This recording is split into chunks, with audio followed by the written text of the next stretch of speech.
I'm Lee Moore. I'm Rob Moore. And this is the Chinese Literature Podcast. Rob, a little while ago, we had a listener write in suggesting that we do more literary works from Hong Kong, and I actually had taught this work that we're looking at today, Xi Floating City, several years ago, and I really liked it, and so immediately I was like, let's do that. Rob, this was your first time reading anything by Xi, right? Yes, it is. What did you think of her writing? You know, I'm not sure. So one of my questions, do you think this is representative of her writing, or is this kind of an outlier? I think it is representative of both her writing and the kind of sort of postmodernism in Hong Kong in general. It's a funny one. I have to say the jury's still out for me on this one, because there are certain passages that feel sort of absurdist and interesting. I keep thinking of people that sound like other people, but I don't know if you ever read Mikhail Bulgakov, the Russian writer, but he wrote Master and Margarita. Feels a little like Bulgakov in places where you're like, that's really weird, and I'm not sure I understand it, but I kind of like it. Yeah, I think that I see your point. I don't like Bulgakov. I do like Xi, and I do really like this story. Just, should I briefly introduce this story? Yeah, go for it. It's hard to say what this story is about, right, Rob? It's just kind of... Yeah, it doesn't really have a plot. It's a kind of speculative fiction portrait of Hong Kong. You have all of these kind of different elements happening, but there's no... Yeah, you're right, Rob. There's no plot. We have the creation of the city, which is Hong Kong, but it's just referred to as the floating city. Pirates come by, there's lots of banging, and the city floats between different worlds. It kind of floats between the sky and the water, which I think represents to a certain degree the Hong Kong floating between China and the West. It's in a very precarious situation. The winds kind of blow it every season, but it never blows away. It has this weird mix of West and East, or probably more proper to say China and the West. You know, she refers to an exhibition of paintings that's being held. Magritte, René Magritte. The city is holding an exhibition of a painter, René Magritte. One of his famous works is "This is not an apple," and it has an image of an apple. And of course, the point, as the story explicates, is that, you know, this is not actually an apple, it's just an image. And the thing that she's trying to hit with this as a writer is that, you know, this is not what it appears. If you could say it had something like a plot, it just kind of goes through and narrates the history of Hong Kong as a very speculative kind of thing. People are at one point trying to leave and floating away to other parts of the world, which is kind of an allusion to the 1980s. Lots of folks from Hong Kong left Hong Kong because they were scared of Hong Kong coming under the control of the communists in 1997. So they immigrated to other parts of the world. Vancouver, particularly. I actually had a classmate in Georgia who was from Hong Kong. Lots of people did this, and there's this sense that Xi is using these kind of weird images of an apple and of people floating away. I'm not doing it justice, right, Rob? The sort of the kind of just incredibly weird nature of this story is a rehearsal of Hong Kong's history. I think that's sort of what I'm going to sort of do here's what I like, here's what I didn't like approach to this. But one of the things that kind of left me cold was that knowing the background of the story, every single thing I read in the story felt like a clear symbol of something that happened for real in Hong Kong history. Oh, right. You don't like symbols, do you, as a literature? I don't like symbols when they're so on the nose, when you're like, clearly everyone liking this painting means some aspect of Hong Kong history. When you can't distance yourself at all from I don't want to say, it's not really a symbol, from the allegory, perhaps. Like, nothing in the story feels like... It doesn't feel like she's actually trying to create a world. It feels like she's just sort of giving us an alternate version of Hong Kong history. And for me, it didn't work as well, because I thought, all right, I'm not really sure why this is here, except clearly it stands for something in Hong Kong history. If the only reason the story exists is to retell Hong Kong history, and not even in a particularly I don't know if it's a particularly engaging way. There were a lot of sections in the story where I remember thinking, that's a kind of interesting detail, but I'm not really sure I care about anything in this section. That part kind of left me cold. But I mean, it's so absurdist that I think you have to have these symbols grounded in something concrete. There's like the passage where all of the mirrors in the floating city, they don't ever show the fronts of things. They only show the backs of things. Yeah. You know, like, how do you deal with that? That's not connected to anything concrete, but it's just this kind of absurd world. And in some of the details, it's a very absurd world, and it's just hard to figure out what's going on. And I was reading it and trying to kind of put things together, and it's so strange that I think the things that you see, Rob, as too on the nose, for me, I felt like they were necessary as a kind of grounding mechanism, because otherwise I would just float away. And the thing about the floating world that she constructs is it doesn't float away. It just kind of stays there, hovering between the water and the sky, never quite falling down into the water, never actually floating away. And I felt like those concrete symbols, which you were not happy with, were the grounding element. It's less that I'm not happy with the concrete symbols. It's more that there are some sections where it's very well done, and it does feel very absurd and strange, and I'm like, what is going on here? But like I'll give you an example of what I mean for that one. Sure. There's part 3 is just called Showers. And I'll just read this paragraph because I think it's really nice. It says, May to September was the windy season. The winds blew from all directions, and the floating city swayed in the sky.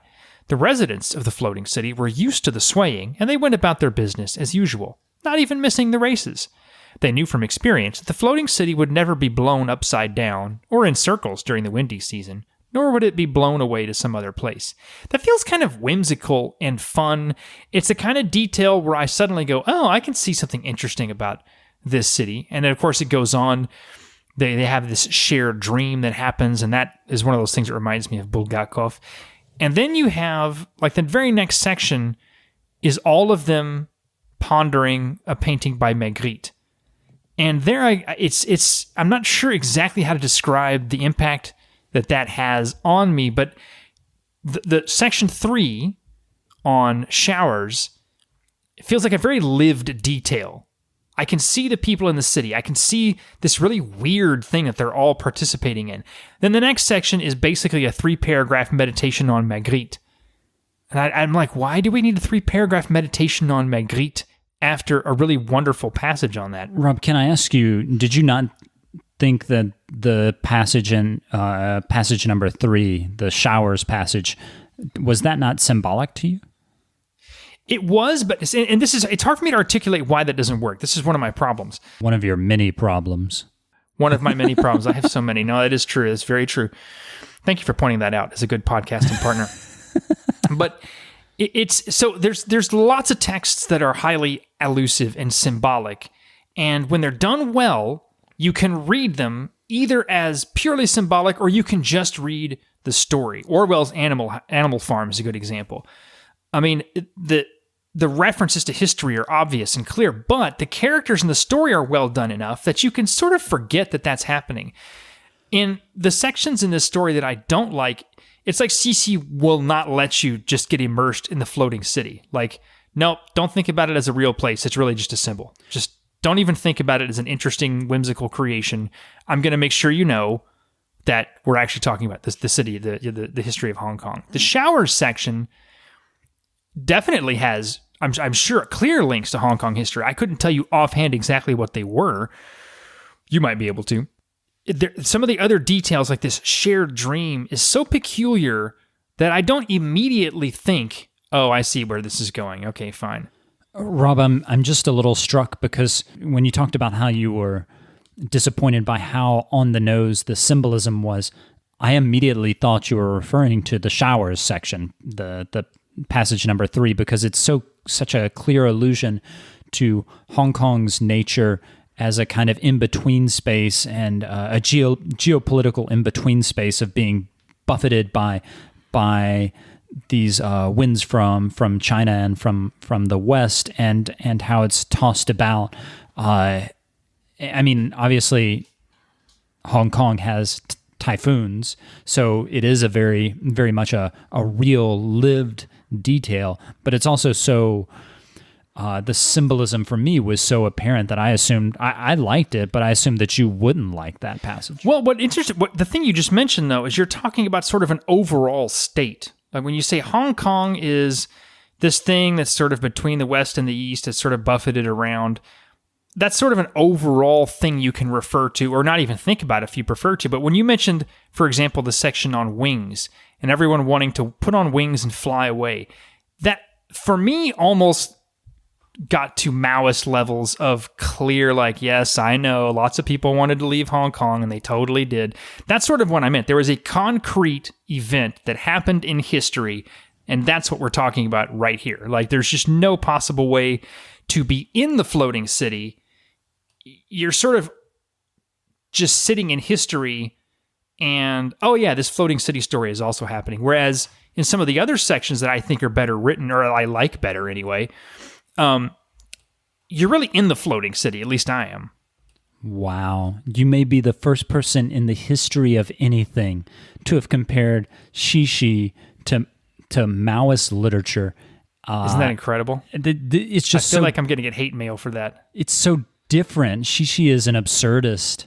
She's drawing off of these absurdists. I'm thinking particularly of UNESCO, not the UN body, but the I think he's Romanian French writer. Is that correct? Yeah. Yes. And so much is so unclear in this work that I just don't understand how you can even suggest it has anything to. It's the exact opposite of Maoist. Not the literature. whole work. Now, I just mentioned a passage that I really liked, and there are others that I really like and think are clever as well. But the sections that I don't like, I almost roll my eyes and go, yes, I get it. We're talking about the 80s in Hong Kong. Okay.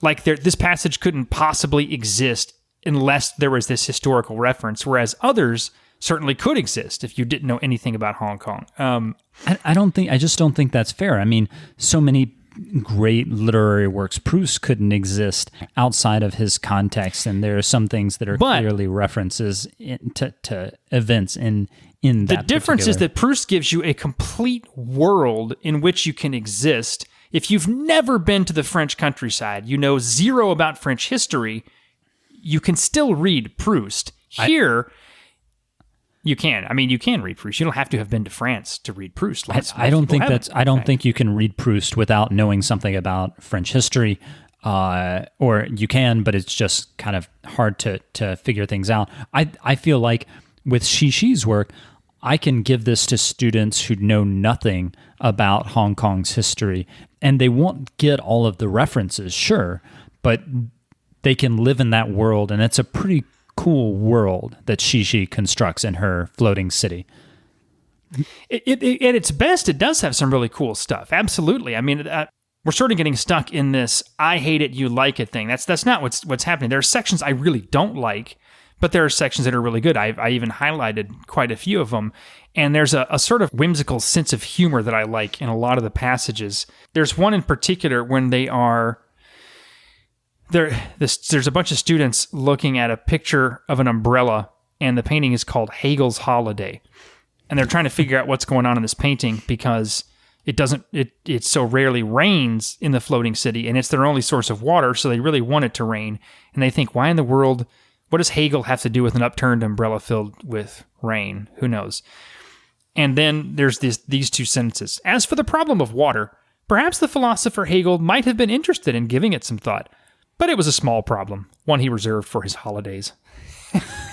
That just made me laugh. The idea of, first of all, Hegel ever taking a holiday, because Hegel's just one of the most dour philosophers ever, and the idea of him taking a holiday and thinking about something whimsical is just kind of funny. So there are these passages where at its best I laugh. There's a really peculiar, odd detail. I go, what is going on here? Yeah, Rob, I think clearly I've demonstrated that you're just wrong. Well, I defy anyone who has read about Hong Kong in the 1980s to read the wings section and not roll your eyes. Because you're like, okay, right, I get it. What in the world could this symbol be? Clearly it's nothing. Although, I make that comment, I should point out, you have a point about teaching. If I was going to be teaching about Hong Kong history, this would be a very different experience. if it's just me sitting reading, I approach the text one way, but if I'm trying to introduce history in an interesting and peculiar way that's going to maybe have students think about it without ever having read it, this would be a pretty incredible story. And so I'm curious, when you taught it, how did the students respond? Some of them saw the connection. Others were like, what the heck is going on? This is just craziness. They just responded only to the absurdity and didn't connect it to Hong Kong's history. So there's a real bifurcation there. It's a fun text to teach, but even for undergrads, it's so just weird that it's hard for them to wrap their minds around. The ones that did make the connections, did the connections make the story interesting for them? I think so, yeah. Yeah, I mean, this is why, when we started the podcast off, I said the jury's kind of out for me on the story, because there are things I just really don't like about it. There are things that are kind of hard to even articulate. It could just be an impression I get, but all of a sudden I'm thinking of a song with that title. But anyway, I'm not going to sing it. But oh, thank goodness. But the other parts, like I say, remind me of some absurdist writers I particularly like. So what do you do with a story where some of it you think is really great, and other parts you're like, ugh, whatever? It's kind of a strange mishmash for me. Fair enough. That's fine. You're wrong. And I think that's a good place to end it. Right? All right. One of the other podcasts, we ended with you effectively calling me really smart. So we'll end with you calling yourself right. Rob, if people want to hear about this date in Chinese literary history or anything else, where should they check out on their social media feed? Yeah, Chinese Literature Podcast, social media stuff, Twitter, Chinlit Pod, Patreon, Chinese Literature Podcast. We always love getting emails as well at ChineseLiteraturePodcast@gmail.com. And of course, the website, ChineseLiteraturePodcast.com. If you're interested in reading the story, check out Kirk Denton's China, A Traveler's Literary Companion. It's one of the stories in this collection. The translation is pretty good. And I think we'll just end it there. I'm Lee Moore. I'm Rob Moore. And this is the Chinese Literature Podcast.